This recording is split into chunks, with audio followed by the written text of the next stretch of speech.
stop.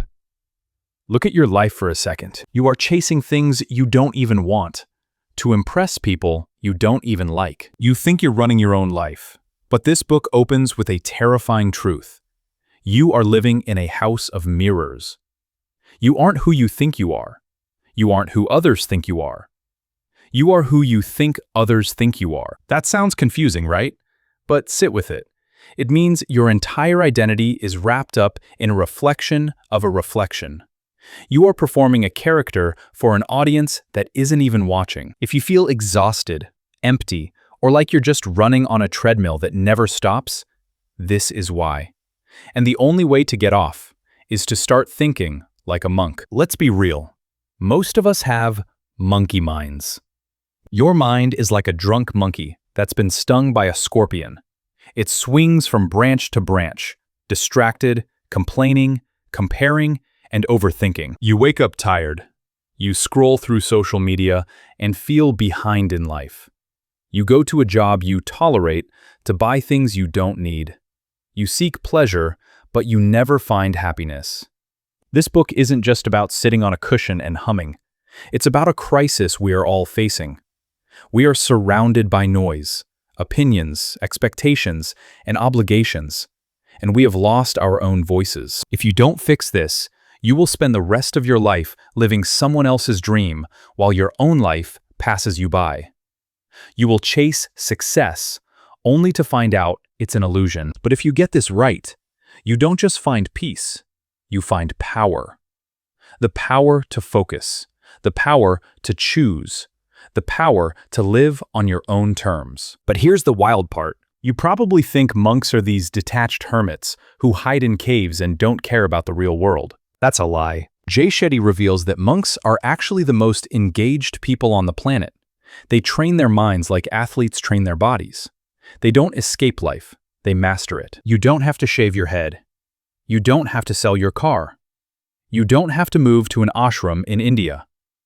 But you do have to change the operating system of your brain. This book is divided into 3 stages: let go, grow, and give. We are going to walk through this transformation step by step. Get ready to clear the dust off your mirror. Chapter 1: Identity. I am what I think I am. You are buried under layers of dust, and you've forgotten what you actually look like underneath. This chapter is about identity. We build our lives based on external noise, what our parents wanted, what society values, and what media tells us is cool. To find who we really are, we have to audit our lives and filter out these external voices. Sociologist Charles Horton Cooley called this the looking glass self. We shape our behavior based on how we think others perceive us. This creates a feedback loop where we aren't living our values. We are performing a script written by everyone else. We method act our way through life until we forget the character isn't real. Imagine you are in a dusty storeroom. It's filled with old boxes and cobwebs. A monk leads you to a mirror, but you can't see your reflection because the glass is covered in thick gray dust. The monk wipes the glass with his robe. Dust puffs into your face, stinging your eyes. He says, "Your identity is a mirror covered with dust. Only when that dust is gone can you see your true reflection." That dust? That's every opinion your mom, your boss, and Instagram ever had about you. Here's the part that stings a little. If you are unhappy with your life, it's likely because you are making decisions based on values that aren't even yours. You value money because TV told you to. You value status because your friends do. You are living a second-hand life. Try this today: the value audit. Look at the last 3 big purchases you made, or the last 3 ways you spent your Friday night. Ask, did I do this because I love it, or because I wanted to impress someone else? If the answer is to impress, that's dust. Wipe it away. But once you start clearing the dust, you're going to find something ugly hiding underneath. Something contagious. Chapter 2: Negativity. The evil king goes hungry. Negativity is a virus, and you are likely the super spreader in your own life without even knowing it. We are addicted to the 3 C's: complaining, comparing, and criticizing. This negativity doesn't just annoy people, it physically shrinks your brain and kills your creativity. We gossip and complain because it makes us feel superior or bonded to others in a twisted way. But the brain rewires itself for what it does repeatedly. If you complain, your brain gets better at seeing things to complain about. It's called the wolf you feed. You have a brave wolf and a fearful wolf inside you. The one that wins is the one you feed. There's a parable about an evil king invited to dinner by a good king. The evil king is so paranoid and suspicious that he demands to switch plates with the good king, thinking the food is poisoned. He switches plates again and again. He is so consumed by his own negativity and suspicion that he can't eat. He starves at a feast. That's you when you judge others. You starve your own joy. This chapter exposes a truth most people never admit. When you criticize someone else, it's usually because you are projecting your own insecurity. You judge the person taking too many selfies because you worry about your image. You judge the person working too hard because you feel lazy. Your judgment is a mirror. Use the spot, stop, swap method. Spot the negative thought. He is so annoying. Stop the thought. Breathe. Swap it for a positive or neutral one. He is actually really stressed right now. Now that we've stopped the negativity, we have to deal with the emotion that drives almost all of our bad decisions. Chapter 3. Fear. Welcome to Hotel Earth. Fear doesn't prevent death, it prevents life. We treat fear like an enemy, but monks treat fear like a signal. Fear is just your body telling you that you care about something. The problem isn't fear, it's your attachment to things you can't control. We live in Hotel Earth. Imagine you check into a luxury hotel. You enjoy the robe, the bed, the view, but you don't cry when you check out because you knew you didn't own it. We suffer because we think we own our health, our money, and our family. We don't. We are just guests. When you realize you own nothing, you stop fearing loss and start enjoying the stay. Jay talks about his fear of exams. He dug deep into why he was scared. I'm scared of failing. Why? Because my parents will be disappointed. Why does that matter? Because I want to make them happy. He realized his fear wasn't about the test.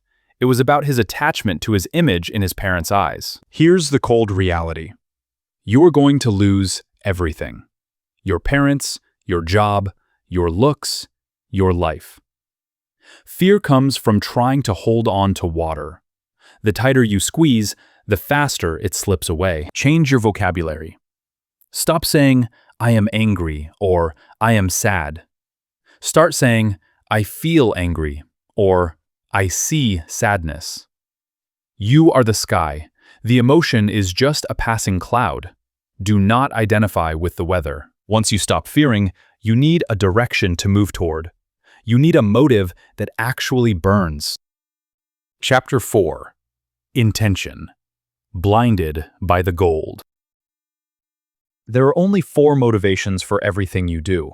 If you pick the wrong one, you will succeed and still be miserable. This is the why ladder.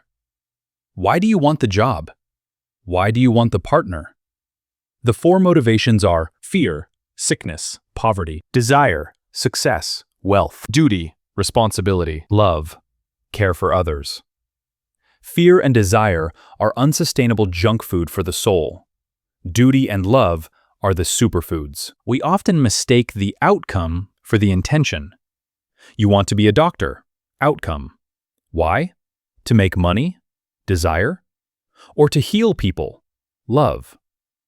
If your intention is desire, the hard work will burn you out. If your intention is love, the hard work will energize you. Jay saw a monk reciting scriptures from memory and said, I wish I could do that.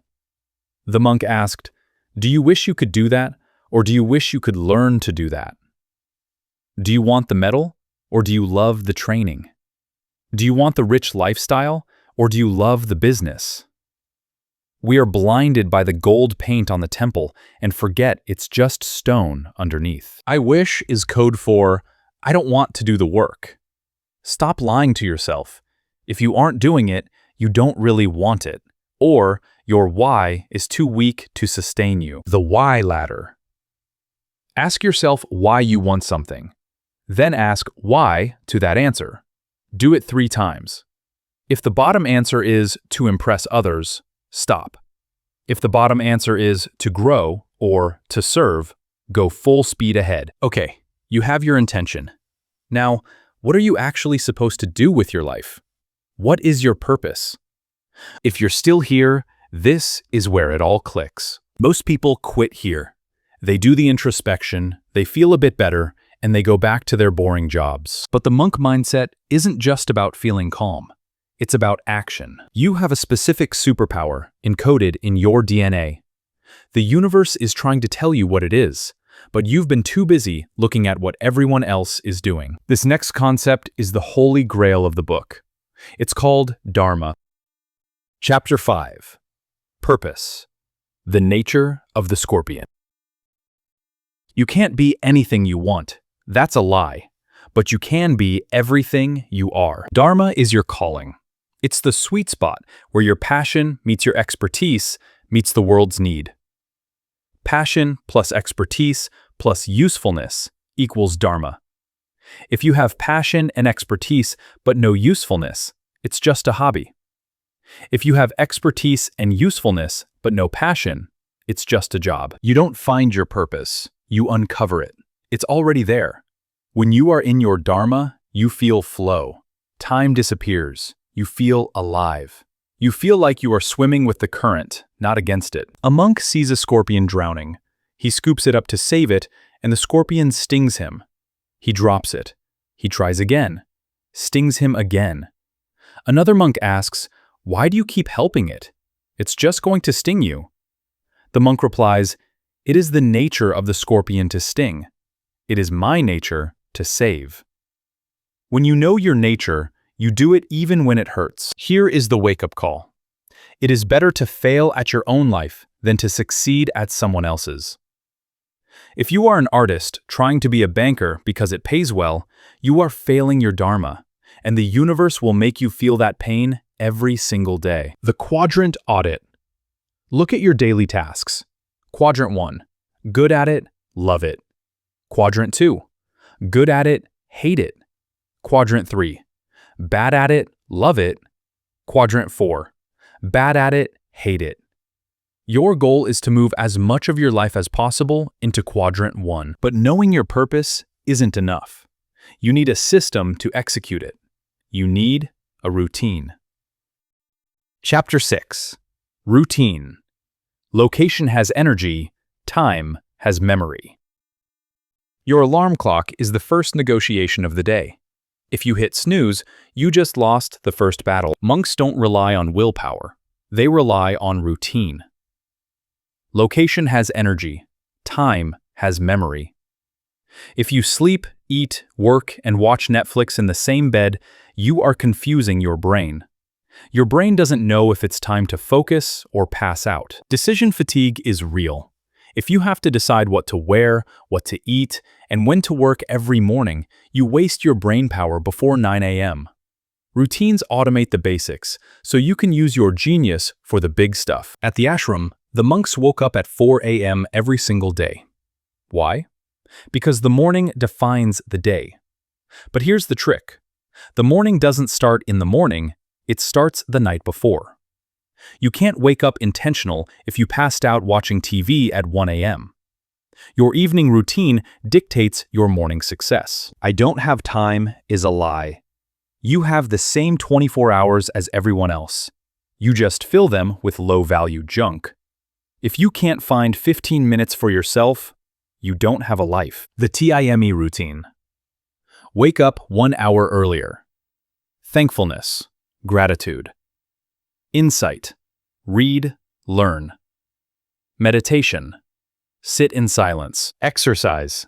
Move your body. Now that you have your routine, we have to deal with the biggest enemy of all. The voice in your head. The ego. Chapter 8. Ego. Catch me if you can. You aren't who you think you are, but your ego wants you to believe you are the most important person in the room. The ego is a mask. It wants to be right, it wants to be recognized, and it wants to be superior. Real confidence is being okay with being wrong. Ego is fragile. Confidence is fragile proof. The ego creates a false hierarchy. It ranks everyone.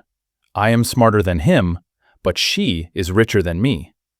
This creates isolation. You can't connect with people if you are constantly judging them or competing with them. A monk goes to a king's palace and asks to sleep in this hotel. The king is offended. This is my palace. The monk asks, who lived here before you? My father. And before him? My grandfather. And where are they now? They are dead. The monk says, then this is a hotel. People come, stay for a while, and leave.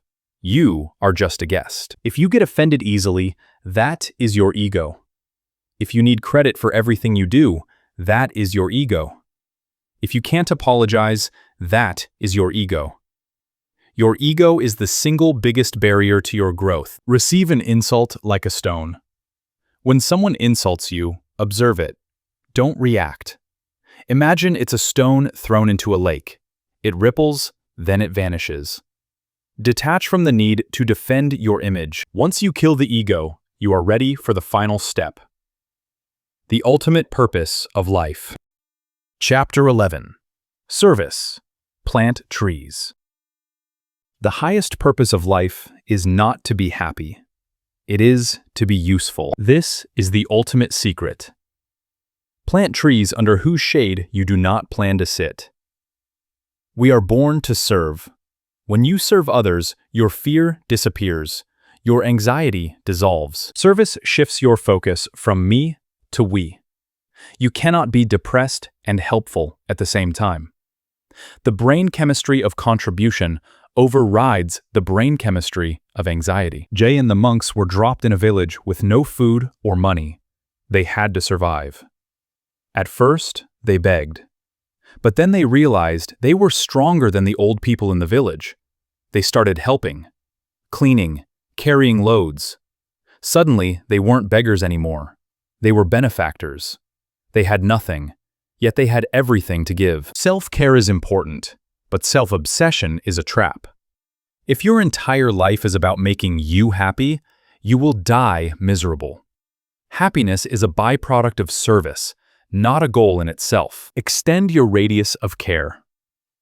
Today, do something for someone who can give you absolutely nothing in return. Open a door. Buy a coffee. Send a text. Service isn't just donating $1 million. It's the spirit of living for others. So how do we wrap this all up into a life you can actually live? Jay uses a powerful metaphor from the ancient texts that explains exactly why you struggle with self-control. Imagine a chariot. The chariot is your body. The horses are your 5 senses: sight, sound, taste, touch, smell. They are wild. They want to run toward pleasure. Pizza, Netflix, lust. The reins are your mind. The driver is your intellect. Here's what that actually means in real life. Most of us have the horses in charge.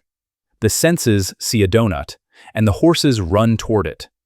The mind, reins, is loose. The driver, intellect, is asleep in the back seat. You eat the donut, and then you regret it. To think like a monk, you must wake up the driver.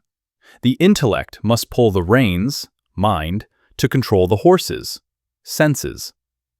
You see the donut, the horses pull, but the driver says, no, we are going to the gym. That is self-mastery. If your ego is getting defensive right now, pay attention. That's your signal. We love to play the victim. My boss is mean. My ex was crazy. The economy is bad. Jay Shetty slaps us with this truth. Don't judge someone with a different disease. Everyone is sick in their own way. Your boss isn't evil, he's stressed. Your ex isn't crazy, she's hurt. When you stop judging and start understanding, you stop being a victim and start being a leader. And remember, fear does not prevent death. It prevents life. If you are waiting for the fear to go away before you start, you will wait forever. So, where does this leave us? You started this journey in a dusty room, confused by the noise of the world. You realized your identity was a reflection. You learned that negativity is a choice, fear is a signal, and your purpose is waiting for you to uncover it. You realized that you are the charioteer, not the horse. From Think Like a Monk, here are 7 things you can start doing today. 1. Audit your inputs. Spend 1 week tracking where your time and money go. That is your real value system. 2. Spot, stop, swap. Catch negative thoughts instantly and rewrite them. 3. Wake up 15 minutes earlier. Use it for you, not your phone. 4. Breathe. Use the 4-4-4-4 box breathing method to kill anxiety in seconds. 5. Do the death meditation. Imagine your funeral. What do you wish people would say? Start living that life today. 6. Find your dharma. Combine your passion with your skills to serve others. 7. Serve. Do 1 act of kindness today that no one will ever know about. The monk mindset isn't about being perfect. It's about being present. It's about training your mind so that peace isn't a lucky accident. It's a deliberate choice. The world is noisy, but your mind can be quiet. The choice is yours. If this summary helped you clear some dust off your mirror, you're in the right place.